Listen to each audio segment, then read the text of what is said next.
जी students, अस्सलाम वालेकुम। ये आपका मिड के बाद फर्स्ट लेक्चर है और हम चैप्टर 8 से बेसिकली शुरू करेंगे।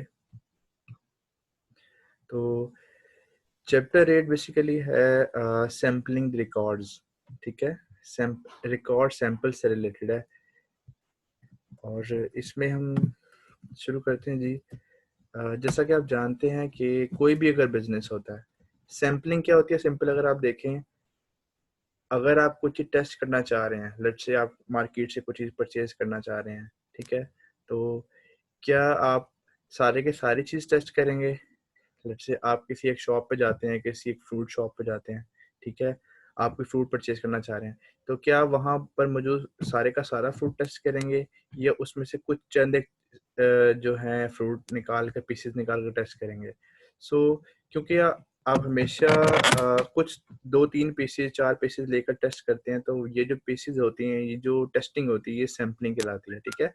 जिसमें आप बजाय के ओवरऑल सारी की सारी पॉपुलेशन को टेस्ट करें, सारे के सारे फ्रूट्स को टेस्ट करें, आप उनमें से चंद एक को सिलेक्ट करते हैं और उनको टेस्ट करते हैं, ठीक है। तो ये बेसिकली सैम्पलिंग होती है। इसी तरह जब हम ऑडिटिंग की बात करते हैं, तो एक बिजनेस में बहुत सारी ट्रांजैक्शन हो रही होती हैं, बहुत सारी ट्रांजैक्शन हो रही होती हैं, ठीक है। तो एक ऑडिटर सारे के सारे ट्रांजैक्शन चेक नहीं कर सकता, ठीक है।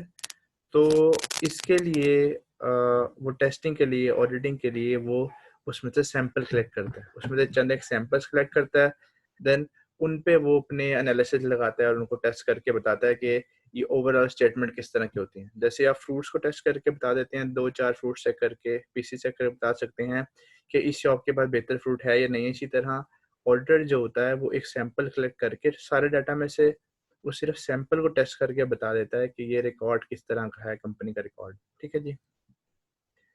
तो अब हम देखते हैं जी, सैंपल होता किस तरह का है, ठीक है। सैंपल, क्योंकि आप जानते हैं, क्योंकि आप सारे का सारा रिकॉर्ड टेस्ट नहीं कर सकते, ठीक है जी।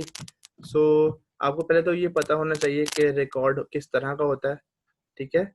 How many records to look at, आपने कितना रिकॉर्ड देखना है, ठीक है। सारे के सारी पॉपुलेशन में से कितने सिलेक्ट करना है, कितना रिकॉर्ड देखना है, और किस तरह का रिकॉर्ड जो है रेलेवेंट है आपके लिए या ज़्यादा इंपॉर्टेंट है आपके लिए। तो आइए जी शुरू करते हैं। How large should the sample be. अब सैंपल जो होता है वो डिफरेंट तरीके से आप सेट कर सकते हैं, 5%, 10%, और या किसी कंपनी की पॉलिसी के मुताबिक टेस्ट चेक कर सकते, सिलेक्ट कर सकते हैं। लेकिन इसमें हमें कुछ चीज़ों को मद्देनजर रखना पड़ता है, ठीक है। तो सबसे पहले तो हम एक दो टर्म्स देखते हैं। ऑडिटर, पहले हम देखते हैं कि पॉपुलेशन क्या होती है। तो auditor refer to any group of record that belong in a specific category as population. Population basically सारे का सारा जो कंपनी का रिकॉर्ड होता है वो पॉपुलेशन कहलाता है, ठीक है। अब अगर ऑडिटर एक, लेट्स से, एक्सपेंस से रिलेटेड ऑडिट करना चाह रहा है कि कंपनी के जो लेट्स से रेंट एक्सपेंस है, रेंट एक्सपेंस को ऑडिट करना चाह रहा है कि कंपनी के जो रेंट एक्सपेंसेस हैं वो सही तरह से पे हुए हैं या नहीं हुए, या उसमें कोई कम या ज़्यादा तो नहीं लिखे गए। तो रेंट एक्सपेंस से रिलेटेड जो पॉपुलेशन है वो क्या होगी? उसमें वो सारी की सारी इनवॉइसेस मौजूद होंगी जो रेंट से रिलेटेड होंगी। कंपनी ने जितना भी रेंट पे किया है, ठीक है, या जितना भी रेंट कंपनी ने पे किया है, उसकी सारी की सारी इनवॉइसेस पॉपुलेशन कहलाएंगी, ठीक है। और उनमें से जो एक इनवॉइस है, हर एक इनवॉइस वो सैंपल कहलाएगी, सैम्पलिंग यूनिट कहलाएगी, ठीक है। तो सबसे पहले तो हमें पता होना चाहिए कि पॉपुलेशन होती है कि सारे के सारी इनवॉइसेस, और एक जो उसमें से इनवॉइस होती है उसे कहते हैं सैम्पलिंग यूनिट, यानी कि एक इनवॉइस जो एक सैम्पलिंग यूनिट है। अब हमने कितने सैम्पलिंग यूनिट इकट्ठे करने हैं ये भी हम आगे देखेंगे। तो आपका सैंपल जो है कितने नंबर का होना चाहिए, यानी कि आपने कितने सैंपल इकट्ठे करने हैं, उनमें आपको डिफरेंट चीज़ों को मद्देनजर रखना पड़ता है। सबसे पहले तो आपको देखना पड़ता है, बिजनेस एनवायरनमेंट से फेमिलियर होना पड़ता है कि उस आपका जो क्लाइंट है उसका बिजनेस किस तरह का है, पर्पस क्या है, उसकी लोकेशन क्या है, उसकी मैनेजमेंट फिलॉसफी क्या है, ठीक है। आपको उसके बारे में कंप्लीट एक अंडरस्टैंडिंग करनी पड़ती है। देन उसके बाद आप देखते हैं audit risk level, assess audit risk level, उसका आप ऑडिट रिस्क असेस करते हैं। ऑडिट रिस्क क्या होता है? Is a risk that an auditor gives an inappropriate opinion about A clients business operation and finances. Audit risk होता है कि किसी वजूहात की बिना पर ऑडिटर जो है गलत ओपिनियन दे देता है अपने क्लाइंट के बिजनेस के बारे में, उसके ऑपरेशन या उसके फाइनेंसिस के बारे में, ठीक है? तो इसकी बेस पे, इस ऑडिट रिस्क की बेस पे भी आप जो है अपना सैंपल सेट कर सकते हैं। लेट्स से ऑडिट रिस्क अगर एक फर्म का ज़्यादा है, ठीक है? एक फर्म के ऑडिट रिस्क ज़्यादा है, तो आपको क्या करना पड़ेगा? अब आपको सैंपल अगर आप इकट्ठे करना चाह रहे हैं उस फर्म के, तो अब आपको ज़्यादा सैंपलिंग करनी पड़ेगी, ठीक है? हो सकता है 15%, 10%, 15 या 20% आपको सैंपल कलेक्ट करने पड़ें। सो अगर टोटल पॉपुलेशन है उसमें से आपको 20 या 25 सैंपल कलेक्ट करने पड़ें, ठीक है? लेकिन अगर ऑडिट रिस्क लो है, इसका मतलब है उस फर्म को ऑडिट करने में काफ़ी कम रिस्क है। उसने जो प्रोसीजर्स अपनाए हुए हैं वो सही अपनाए हुए हैं। तो इसमें क्या है, अब आप 10 या 15 का या 5, 7, 8 का सैंपल लेकर भी अपनी ओपिनियन दे सकते हैं। इसी तरह क्लाइंट का इंटरनल कंट्रोल प्रोसीजर को जानना ज़रूरी है। अगर इंटरनल कंट्रोल प्रोसीजर स्ट्रॉन्ग है, इंटरनल कंट्रोल होता क्या है कि एक कंपनी ने, एक बिज़नेस ने अपनी पर्टिकुलर एक्टिविटी को प्रॉपर्ली इम्प्लीमेंट करने के लिए जो भी प्रोसीजर्स अपनाए होते हैं, ठीक है?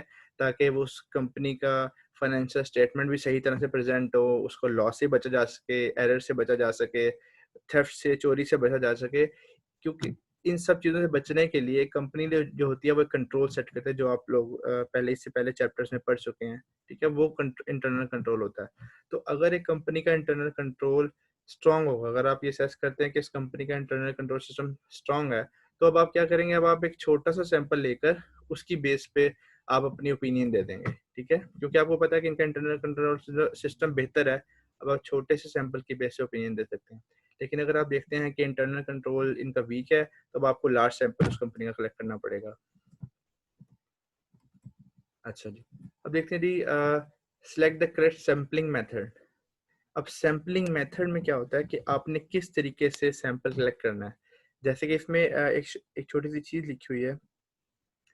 वो कहता है जी कि अगर आपने नेल या यानी कि जो कील होती है, अगर आपने वो किसी वुड के पीस में, एक लकड़ी के पीस में पास करनी है, तो उसमें आपके पास 2 ऑप्शंस हैं। आप एक हैमर, एक हथौड़ी यूज़ कर सकते हैं, या आप एक पत्थर की मदद से ये काम कर सकते हैं, ठीक है?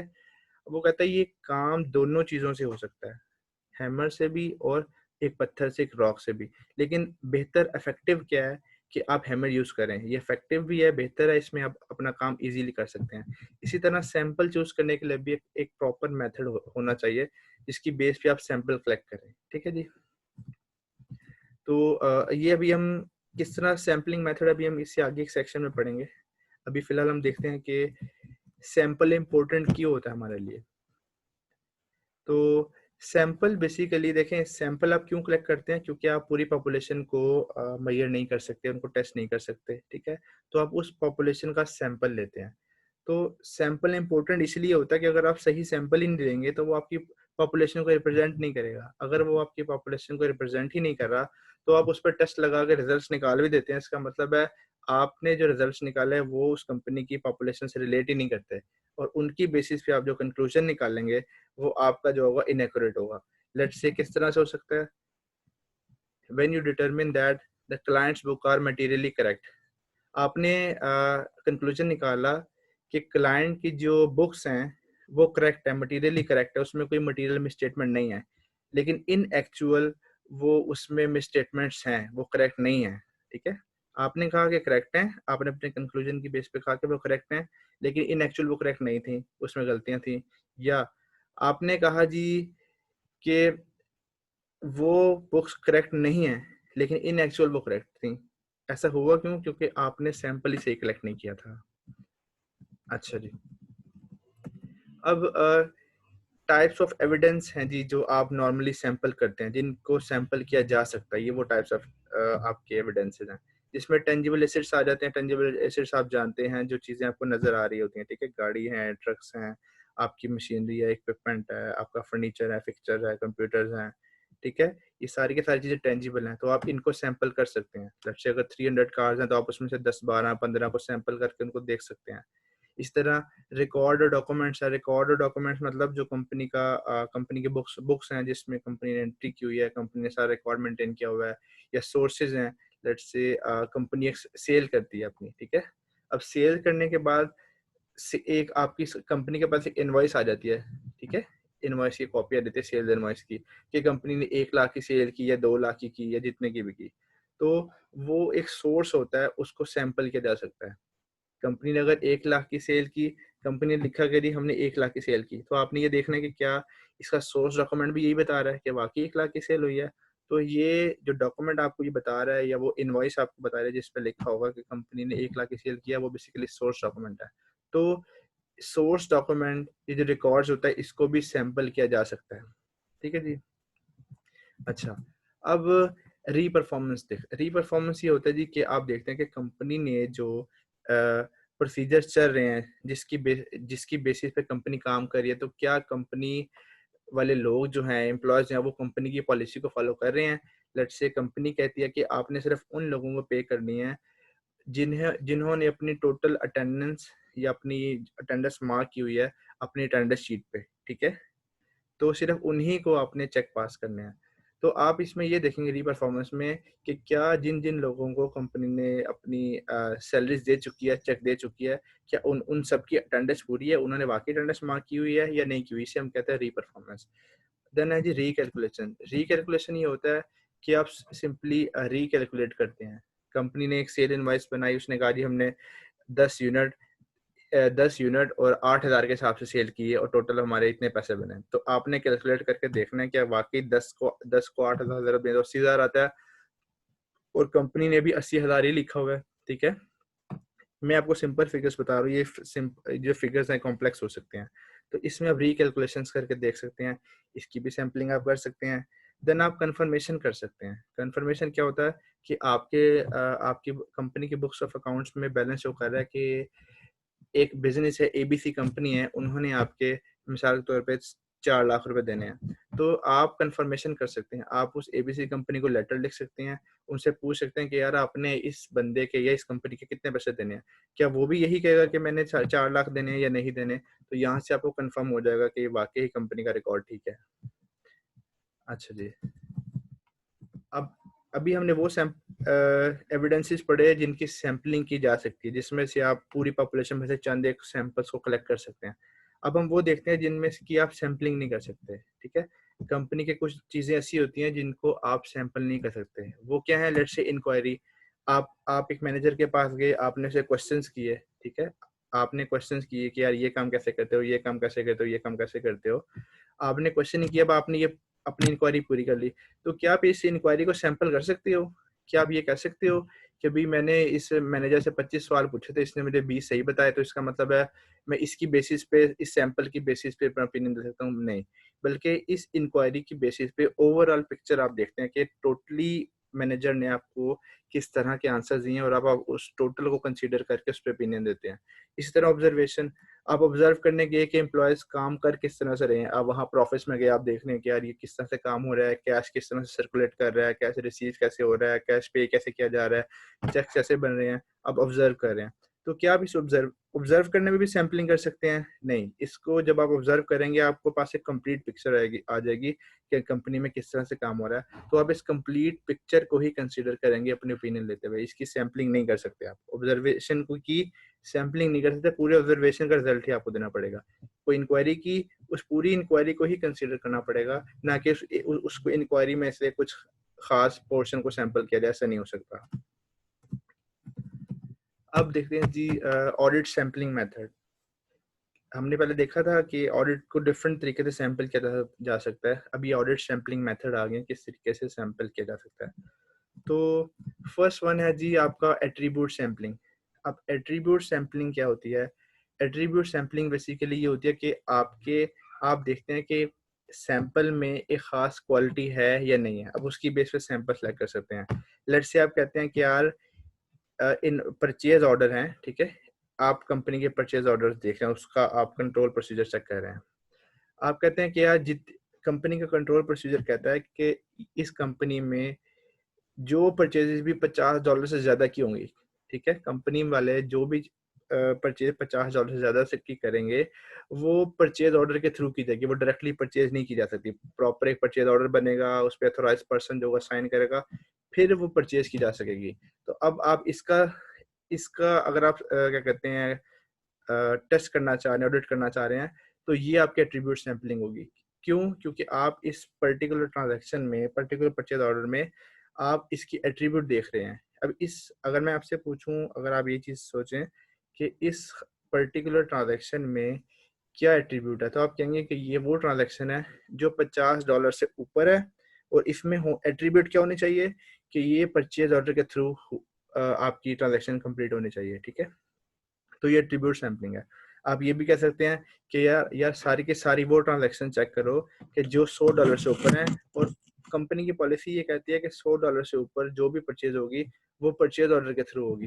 ठीक है, तो आप ये चेक करेंगे उसमें, पहले आप सारे के सारी वो ट्रांजैक्शन इकट्ठी करेंगे जो $100 से ऊपर की हैं, देन आप देखेंगे कि क्या उन सारे के सारे ट्रांजैक्शन को परचेज ऑर्डर के थ्रू ही कंप्लीट किया गया या नहीं किया गया। इसे हम कहते हैं एट्रीब्यूट सैम्पलिंग। ठीक है, अब इसमें आप क्या करते हैं, लेट्स से इसमें आप कहते हैं जी कि आपने ये तो देख लिया कि $50 से अबव होने चाहिए। अब आप टोटल कहते हैं जी कि 75 रिकॉर्ड्स है जिनको मैंने सैंपल किया। आपने कहा जी लेट्स से टोटल रिकॉर्ड जो था, टोटल पॉपुलेशन थी इस तरह की इनवॉइसेस आपके पास 400, 500 या 200 अवेलेबल थी। आपने टोटल 75 रिकॉर्ड सेट किए जो एज ए सैंपल। आपने कहा 75 रिकॉर्ड का मैं कंफर्म करूंगा। अब इन 75 रिकॉर्ड्स में से आपने क्या किया, आपने इन सबको टेस्ट किया, पता लगा जी आपके 3 जो रिकॉर्ड है वो करेक्ट नहीं है, उसमें गलतियां हैं। ठीक है, वो परचेज ऑर्डर के थ्रू कंप्लीट नहीं किए गए। तो अब आपको पता लगेगा कि यार ये 3 जो है 75 में से 4% बनता है। 4% एरर आया जी कंपनी की इस पर्टिकुलर एक्टिविटी में। ठीक है, अब क्या ये 4% क्लियर है या नहीं क्लियर, आप कहते हैं कि चलें यार इसकी बेस पे मैं क्या ओपिनियन दूं, ये ठीक है या गलत है, ये आपको अब कैसे पता लगेगा। अब आप देखेंगे कि ये क्या टोलरेबल एरर के इन बिटवीन है या नहीं है, या आप कह सकते हैं कि ये एक्सेप्टेबल लेवल में है या नहीं है। अब ये 4% है। ठीक है, आपका रिजल्ट है 4%। अब ये डिफरेंट लेवल्स होते हैं जब ये हम आगे पढ़ेंगे, tolerable level, expected error, sampling risk, confidence level. अब देखेंगे कि टोलरेबल लेवल है 7%, यानी कि अगर 7% तक भी एरर आता है एक कंपनी के रिकॉर्ड में तो आप कहेंगे कि यार ये रिकॉर्ड ठीक है। अगर 7% से ज़्यादा आता है तो आप कहेंगे कि यार ये रिकॉर्ड ठीक नहीं है, मजीद टेस्टिंग करो। अगर 75 रिकॉर्ड टेस्ट किए थे, मजीद 50 रिकॉर्ड टेस्ट करो ताकि हमें क्लियर पिक्चर कुछ मिल सके। ठीक है जी, तो हम इसको कंपेयर कैसे करते हैं, देखें। हम देखते हैं पॉपुलेशन एरर कितना है, जो कि हमारा भी 4% है। इसमें हम सैम्पलिंग एरर रिक्वायर्ड करते हैं। पॉपुलेशन एरर तो हुआ जो आपने टेस्ट कर लिया। अब सैम्पलिंग एरर क्या होता है, सैम्पलिंग एरर बेसिकली ऐसा एरर होता है जो सैंपल कलेक्ट करने में आ सकता है। कैसे, यानी कि सैंपल जो आपने कलेक्ट किया क्या वो वाकई ही पूरी पॉपुलेशन के रिप्रेजेंट कर रहा है या नहीं कर रहा। ठीक है, तो उसमें कुछ ना कुछ एरर होता है। लेट्स से सैम्पलिंग एरर आपका है 2%, तो 4 + 2% आपका टोटल हो गया 6%। अब आप टोटल 6% को कंपेयर करते हैं टोलरेबल एरर से।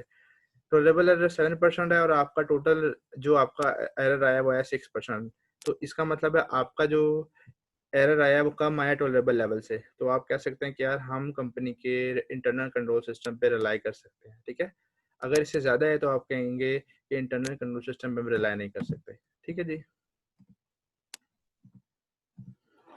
देन है monetary sampling, monetary unit sampling. इसे आप प्रोबेबिलिटी प्रोपोर्शनल टू साइज भी कहते हैं।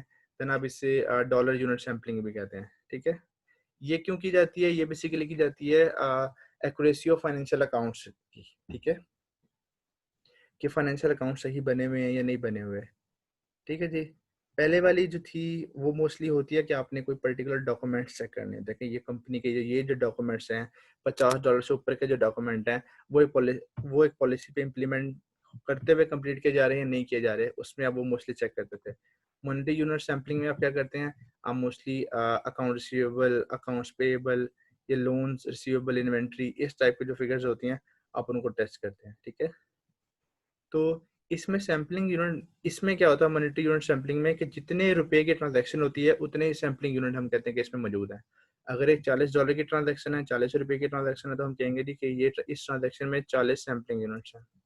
इसका तरीकाकार ये होता है जी, मिसाल के तौर पे एक अकाउंट है अकाउंट रिसीवेबल, उसकी बुक वैल्यू 3 लाख, यानी कि आपने 3 लाख रुपए लोगों से रिसीव करने हैं। ठीक है, और सैंपल साइज आप सेट करते हैं जी 96 का। अब इसमें आप क्या करते हैं, आप इनको आपस में डिवाइड करके, ठीक है, एक इंटरवल निकाल लेते हैं। 3 लाख को 96 पे डिवाइड करके इंटरवल निकालते हैं जो कि निकलता है 3125 का। ठीक है, अब आप क्या करते हैं, कंपनी के सारे रिकॉर्ड्स को किसी ना किसी सीक्वेंस के मुताबिक अरेंज करते हैं, बाय नेम, बाय डेट या बाय अमाउंट, या किसी भी तरह से आप उसको अरेंज करते हैं, ठीक है। देन आप उन अब आप क्या करते हैं, अब आप पहले 3125 में से एक फिगर लेंगे, अगले 3125 में से एक फिगर लेंगे, उससे अगले 3125 में से आप एक फिगर लेंगे और उस डॉक्यूमेंट को टेस्ट करेंगे। सारे के सारों को टेस्ट नहीं करेंगे, बल्कि इन इन जो हर एक 3125 जो डॉक्यूमेंट्स है उनमें से आप एक जो सैंपल है वो कलेक्ट करेंगे और उसको टेस्ट करेंगे, ठीक है।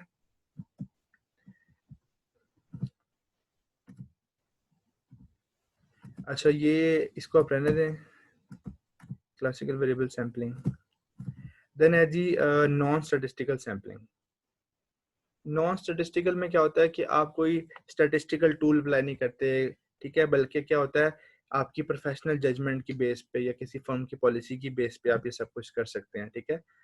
आपसे अगर लेट्स से एक फर्म कहते हैं कि जी आप कितने सैंपल कलेक्ट करेंगे, तो आप उन्हें ये नहीं कहेंगे कि मैं स्टैटिस्टिकल सैम्पलिंग के ये वाला टूल अप्लाई करूँ, बल्कि आप कहेंगे कि यार मेरा जो लेट्स से सीनियर है उनकी प्रोफेशनल जजमेंट है कि आप 8% सैंपल कलेक्ट करें, या आप जिस ऑडिट फर्म में काम कर रहे हैं उस फर्म की पॉलिसी है कि आपने इतने परसेंट डाटा कलेक्ट करना ही करना है, तो ये नॉन स्टैटिस्टिकल सैम्पलिंग हो सकती है। या आप किसी पर्टिकुलर फर्म को किसी एक ऑर्डर को फॉलो कर रहे हैं, ठीक है, उसकी बेस पे आप कर सकते हैं।